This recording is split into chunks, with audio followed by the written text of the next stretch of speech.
And we're live. Good afternoon or good morning or good evening, depending on when you're watching the show. This is the Healthcare Thought Leadership LinkedIn Live Show. I'm your host, Marion Spears Carr, and we're so glad you're here. Going to have a great conversation today. And the topic is systemic decision making, applying chess thinking in business and life. And for those of you who's first time to this show, this is called the Healthcare Thought Leadership LinkedIn Live Show. It's my show that I do once a week. And I've been doing for now over 120 episodes where I feature these amazing people in my network, with my network and beyond. And we're just so glad that this is a real personal one for me because I'm super excited about this conversation with this gentleman here. His name is Kęstutis Kozlinas. He's Coach Kestany. He's an international chess coach and leadership expert. I connected with Coach Kestany via chess.com. For those of you who don't know, I used to play chess when I was a kid, had a brain injury when I was 18 and left the game. Life got in the way. And just 2 years ago, at the age of 60, took the game back up in order to try to improve my brain function, continue cognitive development and lifelong learning. And when I reached out to Coach Kestany, I found him on a blog of another chess player who was talking about how well he worked with him. But the more I talked and connected with Coach Kestany, I found out that really what he was teaching was beyond the chess game, and it was around the strategic leadership piece. And I'm so glad that he agreed to come on the show. Coach Kestany, introduce yourself to the audience. And if you're watching live, let us know in the chat where you're watching from. Kestany, talk to us. Tell us about your background and tell us how we got into this story of taking your chess background and expanding, and how you're helping leaders really expand how they think strategically and learn. So hello, everyone. First of all, thank you for the invitation. I'm really very excited, and I'm going to take this opportunity to thank everyone for watching. So as you have introduced myself, my real name is Kęstutis Kozlinas, but on the internet, in the world of chess, I'm more known as Coach Kęstutis. And I would like at first to perhaps give you a little bit background of myself, and also tell about the story, an interesting story, how my career path took a different route from chess coaching to teaching or organization. So I learned chess when I was very young, depending on the source. I was 5 or 6, if you ask my mom or my dad. And I was one of those kids that used to go to a local chess club at school in the capital city of Lithuania, enjoying the tournaments. My perhaps biggest achievement as a player was winning World Amateur Team Chess Championship. So that was like huge. Wow. And I was becoming a chess coach when I was 18. That's when I started. So I'm already teaching professionally for over a decade. And at first, it used to be just the world of 64 squares. So where there were a lot of children that were interested in the lessons, and then little by little, I was getting more adults. But most of the students were make me better at chess. I want to get my rating higher. I want to achieve bigger results. But around 6 years ago, I started receiving inquiries from people who primarily did not want me to make them better at chess. That's when I started making a lot of YouTube videos, and instead of children, almost all of my students inclusively were adults, and almost all from the United States, because the videos were watched from people from US mostly. And so one person reaches out and he says, hey, I love your videos. I have a different problem. I want to get better at chess, but what I want the most is you to help me perform better under pressure. He says, you see, I'm a software engineer and I want to land this job, but I noticed that when I'm performing in front of others, my hands would be shaking. I wouldn't be able to focus as much. And I'm saying, okay, go on. Same thing is happening to me, he says, when I'm playing the game of chess. It's exactly the same thing. So I figured if you can help me not get stressed when I'm playing the game of chess, maybe it could help me elsewhere. All right, we started working. So you see, I have to use already chess as a tool somehow to help him in his life. So we have helped him, and I'm like, maybe that's just one guy that I have helped out. And suddenly another gentleman reaches out. He was a business person from Lithuania. And he's saying, well, I've heard chess is a strategic game. I would like to take 10, 20, 30 classes and learn to think strategically, because he was losing a lot of money by making impulsive decisions. He said he's a bad strategist. So, all right, again, I have to use chess as a tool simply, and to think of a methodology where I'm going to help him think strategically and help him overcome impulsiveness. And so when you meet these people and you read these stories, you help them, one person, another gentleman, then I noticed that actually I'm getting somewhere because all of them I'm getting positive feedback from them. So what happened next is I had to think of the touching point between chess and real world and business and healthcare systems as well. And it just took off. I started teaching in one organization, then the other organization. And this methodology, it keeps, evolutionizing based on the feedback that I'm receiving. And it used to be at first pretty funny where I'm setting up a chess problem and I have to use metacognition. I have to think how I'm coming up with a solution to the problem. So you see in chess, we have all kinds of algorithms that we're using to solve the problem, depending on what kind of problem we are dealing with. So I would write down, okay, the first thing that my brain notices this, then I did that, then I do this. And so I would write down these algorithms and I would call them. Perhaps if I have a chance, I would love to share a couple today.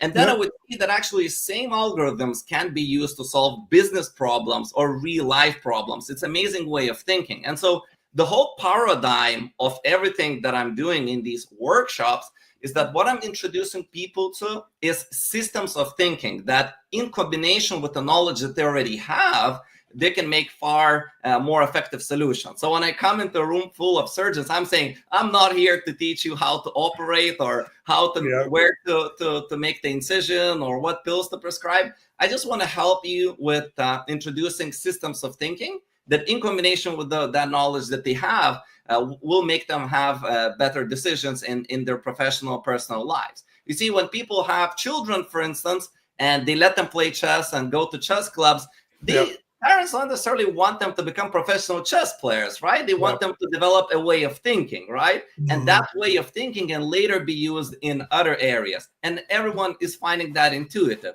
So let's say I try to take it to a different level and methodologize everything and help people this way, right? So that's the story, right?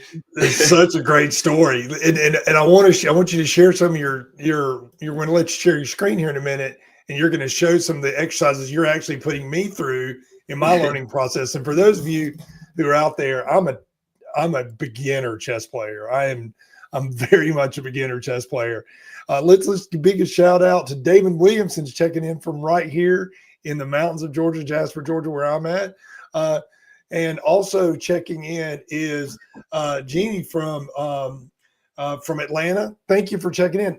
If you're watching live, please let us know in the comments. We want to know you're here. And if you have questions for Coach Castoni or comments around this learning experience, even if you don't play chess, this is a great opportunity for you to start thinking around how can I look at problem solving, which is the work that I do in my company as an executive search and leadership development company. We help people learn how to solve problems. We are problem solvers. But how can you apply these principles that Coach Castoni is talking about to the problem solving that you do every day as a leader in the healthcare space? Jeannie, thank you for being with us. David, Coach Castoni, would you like to, you want to and Paul Barkley's checking in from Macon, Georgia. He's a hospital executive.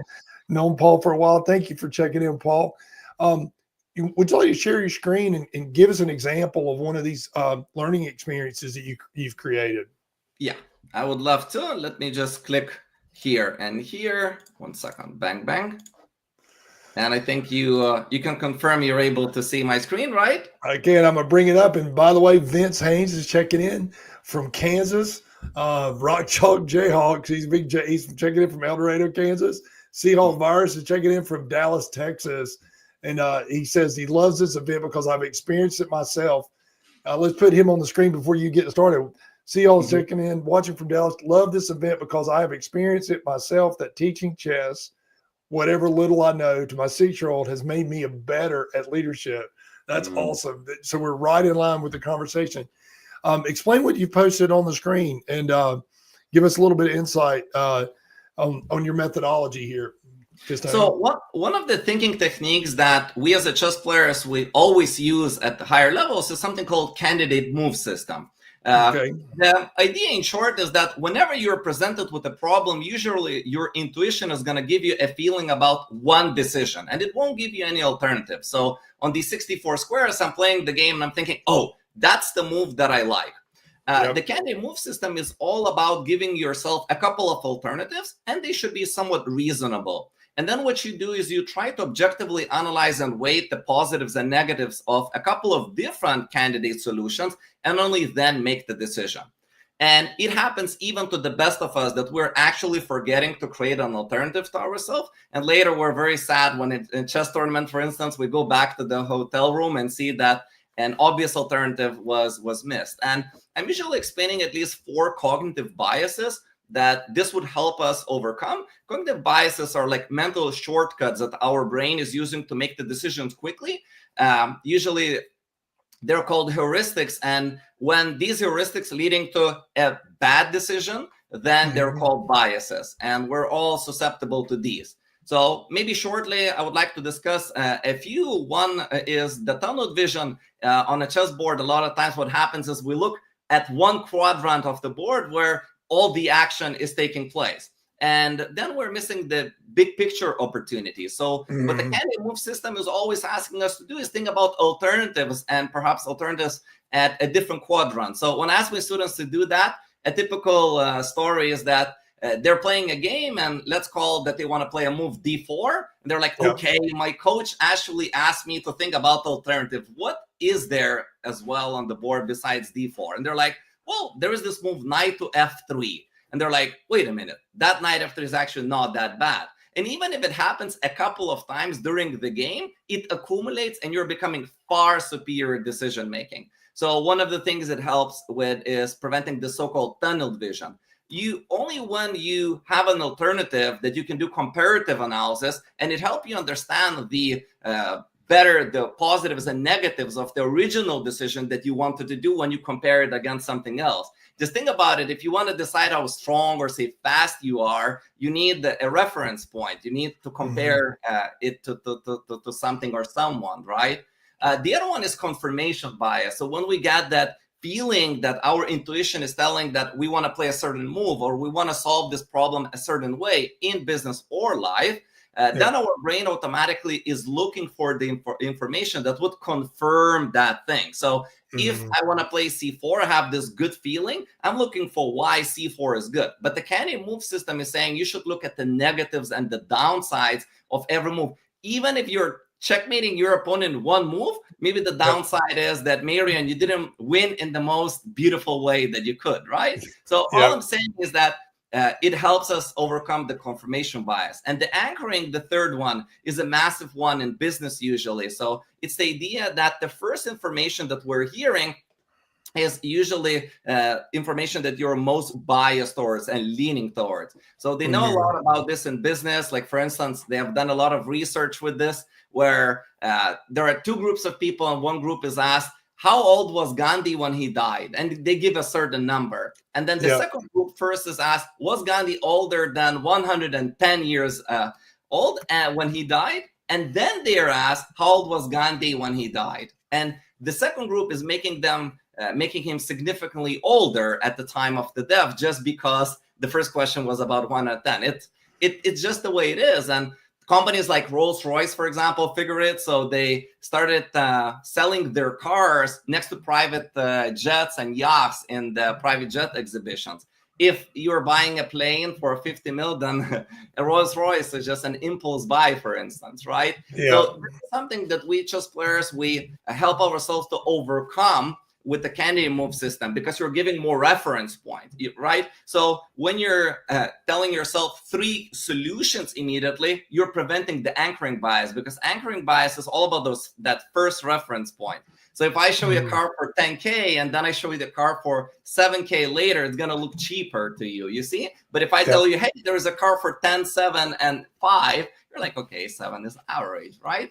And last but not least is sunk cost fallacy that I'm sure you have heard of. It's the idea that when we have made investment into something, our brain doesn't want to look at alternatives because of the investments that we have made. So if I'm following a certain strategy in chess, the candidate move system is forcing you to think about alternative strategies in a given position. And then you can see black on white, what kind of profit and reward are you getting from the alternative decision, and perhaps something letting go of your original plan and coming up with a new strategy would be the right decision.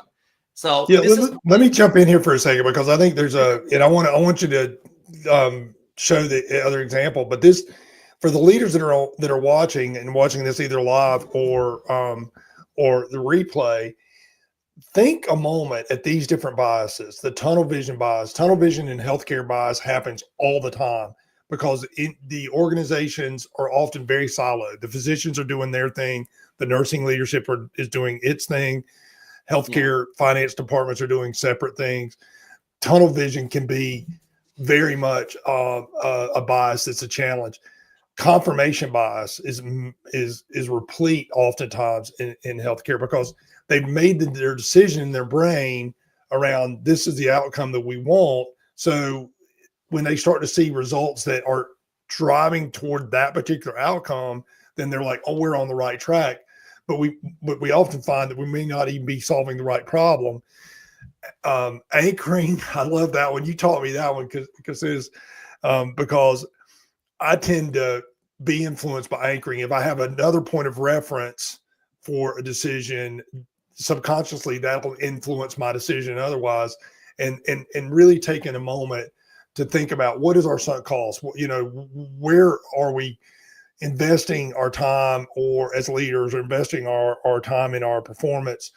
Is it keeping us from even bigger opportunities and growth? So I wanted to jump in there. Ricardo's checking in from Portugal. This is an international show, so thank you for checking in. Natalia's checking in from St. Albans, England, and Peter's checking in as well. Glad to have you in the discussion. If you have questions for Coach Castoni, please put them in the chat. Continue with your example there. I wanted to jump in there because this candidate move system has a great application for healthcare leadership.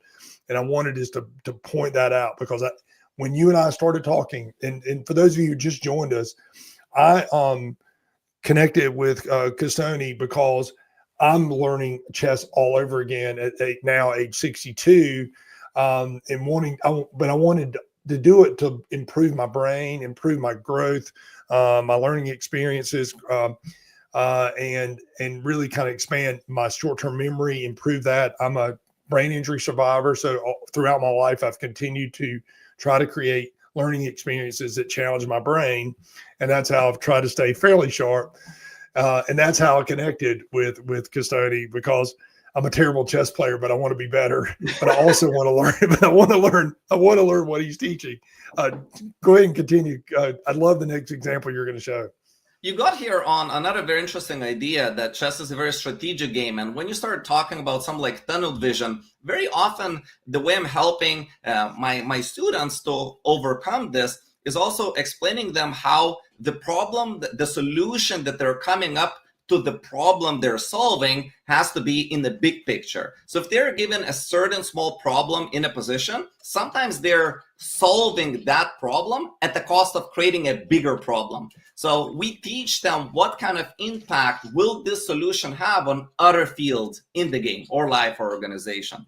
So tunnel vision is even a bigger concept in my opinion, because you have to fit that solution into the long-term strategies, strategic goals of yours. Yeah. I want to go into one more technique, and here I'll be very happy to actually present to you a chess position, and you don't have to know how the pieces move. It's what I call the angle visualization technique. Perhaps the text sometimes might be a bit overwhelming in some cases. So what I would like to do is just to show you how this technique is used. The idea is that when I'm seeing in a position an element which holds a lot of potential, in my opinion, or an element that I'm not very satisfied with how it is currently positioned, I'm not looking where I can move that element. Instead, if it's, for example, a chess piece, let's say it's a pawn or bishop, I imagine that I'm taking it off the board and having it in my palm and I can drop it anywhere in the universe of that 64 squares, legal or not legal, to get there immediately. That's my next challenge. First, I envision ideal outcome, and only then I will be looking at the challenges that I need to overcome and the resources that I have for it. And let me show you a chessboard over here. And this is a position from a tournament game of mine.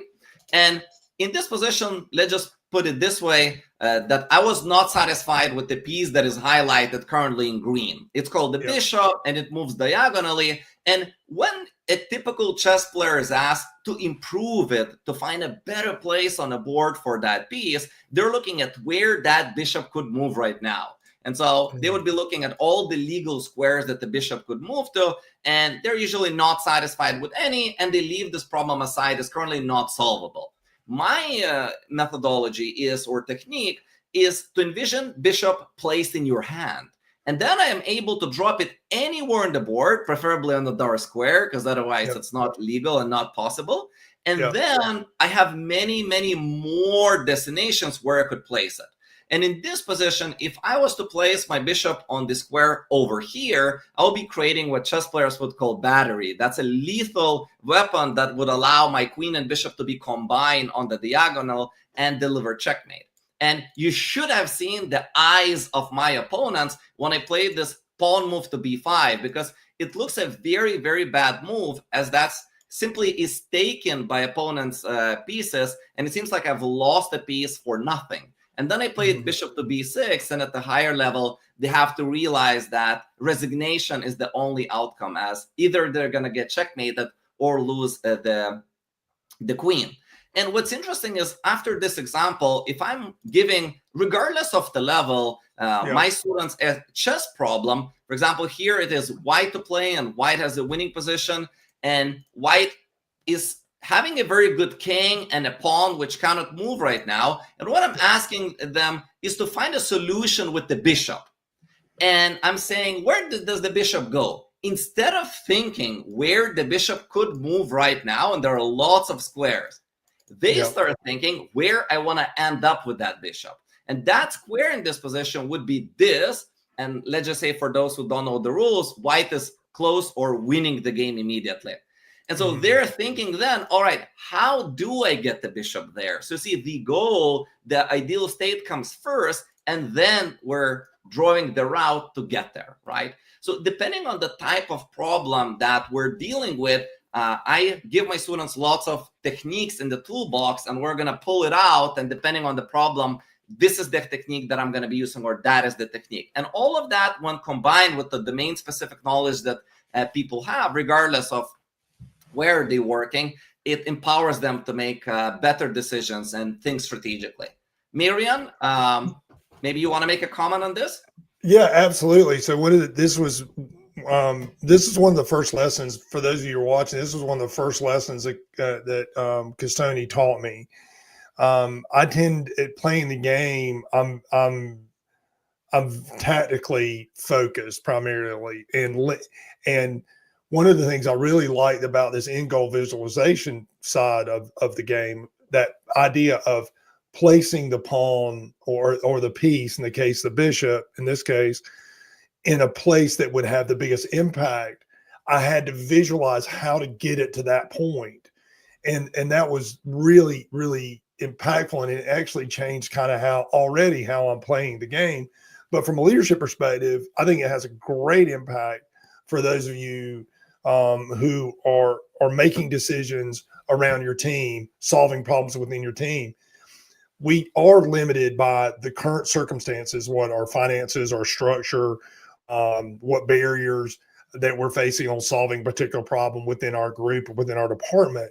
But if you start with this idea of what's the end game really need to look like, what's that end position really need to look like, visualizing where we want to go, what's the most ideal situation, in other words, that objective that really matters, and then figuring out a way to get to that point, and basically basically, in my mind, and Castoni, you correct me if I'm wrong, but it's almost like reverse engineering. Here's where we want to be.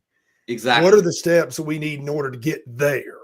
Exactly. And I think that has massive implications for leadership. And if you have any thoughts in the about this comment, or if you use this strategy, I'd love for you maybe to chime in on what your thoughts about that idea.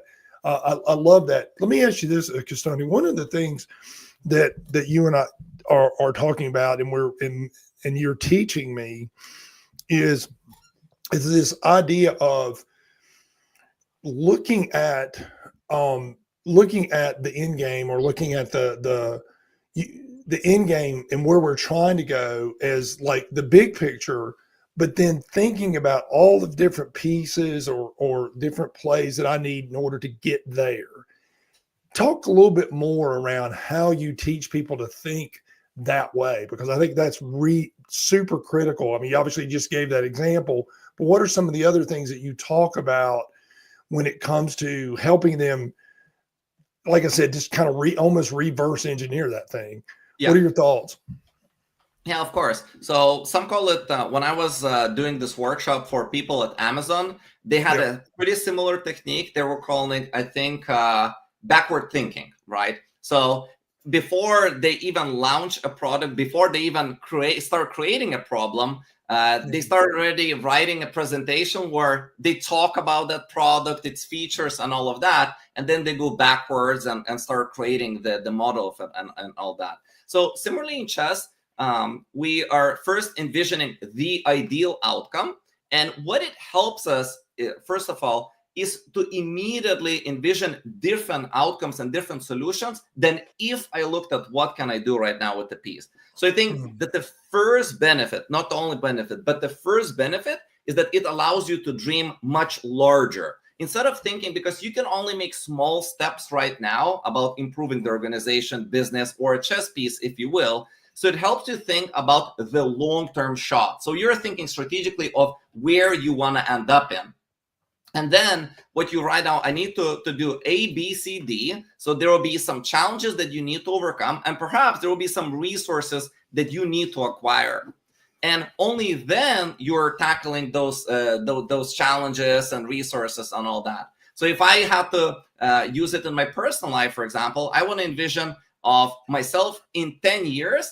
How do I live my life? What is it that I do know? Where I'm living? What kind of work am I doing? How I'm impacting people, etc., etc. And then I'll be going for doing those things. Because I think that, as I've mentioned before, the biggest problem that I see in students that I'm working with is that they're limited by the current constraints, right? What's very beautiful also, that when we have a list of challenges and resources that we need in order to achieve that outcome, we integrate the candidate move system that I have today presented as well. And we need to prioritize of what is it the first thing that we need to do.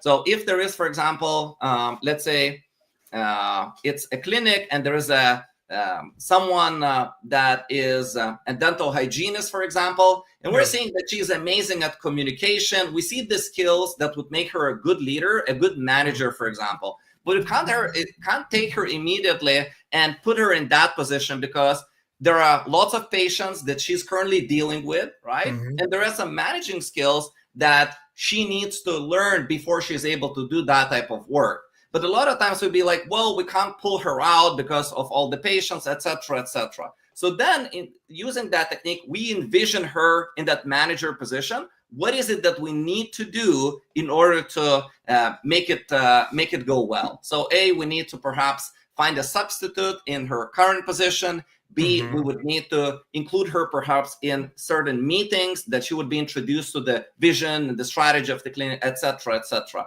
So it helps us to envision far more strategic long-term goals in on 64 Squares, if Marianne were talking about you, because that's what you need as well, or in the organization, right? Yeah.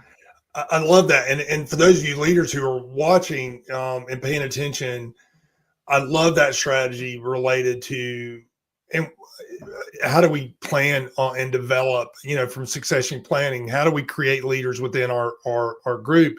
One of the biggest challenges, particularly like in nursing, for example, a lot of nursing managers, nursing leaders are incredibly great at the bedside, your clinical, your hygienist example. They're a great nurse at the bedside. They give excellent patient care. The patients improve under their care. They are great communicators. They're strong in that perspective. But then we immediately think, well, they would make a great charge nurse, or they would make a great nurse manager. But there's all those other pieces. So this strategy would help when we figure out what that framework would look like to train them, to get them to that level. Is what are the pieces that we would have in place. I love that example. For those leaders that you're watching, I hope you're taking notes, because I think that's really important. CL brought in, I have used the end goal visualization to align my team's efforts and focus on high impact goals. When developing AI-powered clinical decision support systems, I visualize improved patient outcomes and enhanced clinical experience, which helps me prioritize and make strategic decisions that drive us toward that vision. So exactly what you're talking about. CL, thanks for dropping in on that. Perfect. What are your thoughts? By the way, I told you this was going to go fast, Custoni. I told you that this was going to the time was going to fly. What are the last comments that you have? I'd love to get you back on the show to go a little bit deeper. For those of you, I posted in the comments a link to Custoni's LinkedIn page. Please connect with him. So excited to have him in my circle, and I'm learning so much from him on our, we meet twice a month for my morning chess classes, which has become much more involved than what I expected. But Custoni, any final comments, any thoughts that you'd like to share with the group? Yeah, especially when you brought that comment up. In my experience, there is one beautiful thing that is happening with this end goal visualization technique as well, that when we have that goal in mind and we're explaining that to a student, that's where we're taking you, right? Whatever it would be. Then we're tying everyday work or training that we're doing to that vision. So there is a purpose, there is a meaning, because you understand where, say, I as a coach in this case, but where our journey is going. And then even if sometimes you have to do some more tedious training, like with you, not everything is cool in chess, but there are certain things that you need to do because you understand where you're going. So it's really beautiful, and it's being a visionary. I once again want to thank everyone for being here with me. It's truly a pleasure to be on the show. Thank you, Marion, for inviting me. And if some of you would be interested in hearing more about this and talking me about the workshops for your own organizations, please connect. I would love to talk more about this. And Marion, I hope that I'm going to be back, because I have so many more things to share. Yeah. Oh, absolutely. And by the way, for those of you, Custoni has been so nice to tolerate how terrible a chess player I am at the moment, but so he's very tolerant as a leader. I think that's another lesson to be learned. But anyway, thank you for being on the show, Custoni. Absolute pleasure to have you here. This is a topic that is obviously personal to me, but it ties into the work that I'm interested in. My name is Marion Spears-Carr. For those of you who are not familiar with the show, this is called the Healthcare Thought Leadership LinkedIn Live Show. It's my weekly show every Tuesday, where I invite these great people in my network, sharing the amazing thought leaders in my network with my network and beyond. If you have topics you'd like for us to cover, please reach out, connect with me on LinkedIn. Custoni, thank you for being on the show. Look forward to our next conversation. We will book you again soon. Everybody have a great evening or a great day. And thank you so much for being here. Have a great day. Thank you.